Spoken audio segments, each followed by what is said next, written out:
datang di Fai Channel. Ini adalah pertemuan pertama dengan Putri Kayangan. Jangan lupa subscribe ya. Assalamualaikum warahmatullahi wabarakatuh. Dalam video pertama ini, aku akan bahas tentang identifikasi segmen pasar dan target. Nah, sebagai pebisnis, tentu kita harus mengetahui di mana dan bagaimana, serta untuk siapa kita menjual barang atau jasa produksi. Salah satu hal yang bisa mendukung perkembangan dan kelangsungan bisnis kita adalah dengan melakukan segmentasi pasar yang tepat. Nah, apa saja sih yang akan dibahas dalam segmentasi pasar? Yang akan dibahas adalah pengertian segmen pasar, dasar segmentasi pasar konsumen, dasar segmentasi pasar bisnis, kriteria segmentasi yang efektif, dan proses evaluasi dan seleksi segmen. Materi pertama yaitu pengertian segmen pasar. Nah, apa yang dimaksud dengan segmen pasar itu? Segmen pasar adalah proses pengelompokan pasar heterogen menjadi bagian-bagian lebih homogen untuk memahami kebutuhan dan perilaku konsumen yang lebih baik. Tujuannya adalah melayani segmen secara efektif dan mengoptimalkan keuntungan. Segmentasi pasar penting bagi perusahaan karena segmentasi pasar dapat membantu perusahaan mengidentifikasi target pasar yang spesifik, meningkatkan penjualan, dan memaksimalkan laba. Dengan memahami karakteristik segmen pasar, perusahaan dapat lebih efektif melayani kebutuhan pelanggan. Contohnya, pada produk roti berkualitas premium yang menargetkan ibu rumah tangga yang mencari sarapan yang sehat dan praktis untuk keluarga. Materi yang kedua adalah dasar segmentasi pasar konsumen. Dasar yang pertama adalah geografis, yaitu mengelompokkan pasar berdasarkan wilayah seperti kota, desa, ataupun negara. Contohnya, pada produk roti berkualitas premium mendistribusikan produknya di seluruh Indonesia dengan fokus pada kota-kota besar yang memiliki permintaan tinggi.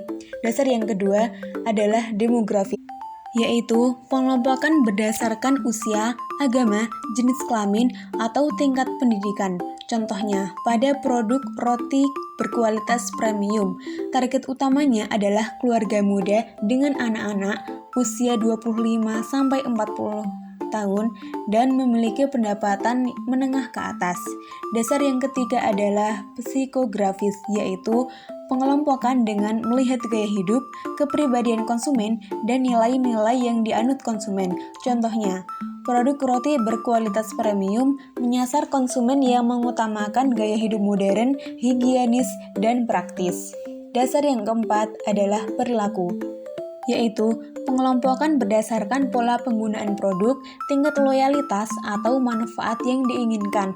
Contohnya, produk roti kualitas premium menargetkan konsumen yang sering membeli makanan instan dan praktis untuk sarapan atau camilan. Materi yang ketiga adalah dasar segmentasi pasar bisnis. Dasar yang pertama yaitu demografi, adalah segmentasi yang dilakukan berdasarkan jenis industri, ukuran perusahaan, dan lokasi. Dasar yang kedua adalah jenis operasi, yaitu segmentasi berdasarkan teknologi yang digunakan, tingkat penggunaan produk, dan kebutuhan pelanggan. Dasar yang ketiga adalah pendekatan pembelian, yaitu pengelompokan pasar menurut fungsi pembelian organisasi, struktur kekuasaan, kebijakan pembelian, dan kriteria pembelian. Dasar yang keempat adalah situasi, yaitu pengelompokan dengan mempertimbangkan situasi kebutuhan pelanggan seperti urgensi dan spesifikasi produk. Contohnya pada produk roti berkualitas premium, memiliki jenis pelanggan, yaitu supermarket, minimarket, dan bisnis catering. Ukuran pelanggannya yaitu menjual dalam jumlah besar untuk grosir dan paket kecil untuk retail. Dan karakteristik pembelian yaitu bisnis yang mencari pasokan konsisten dengan standar higienis tinggi. Materi yang keempat yaitu kriteria segmentasi yang efektif. Nah, kriteria yang harus dipenuhi segmen pasar agar proses segmentasi pasar dapat dijalankan dengan efektif dan bermanfaat bagi perusahaan antara lain. Yang pertama, terukur atau measurable, artinya segmen pasar tersebut dapat diukur, baik besarnya maupun luasnya, serta daya beli segmen pasar tersebut. Contohnya, pada produk roti berkualitas premium, ukuran pasar diukur melalui survei penjualan regional. Yang kedua, terjangkau atau accessible. Artinya, segmen pasar itu dapat dicapai dengan dapat dilayani secara efektif. Contohnya, menggunakan jaringan distribusi nasional yang kuat. Yang ketiga adalah cukup luas atau substansial, sehingga dapat menguntungkan bila dilayani. Contohnya, pasar memiliki potensi keuntungan besar, terutama di kota besar.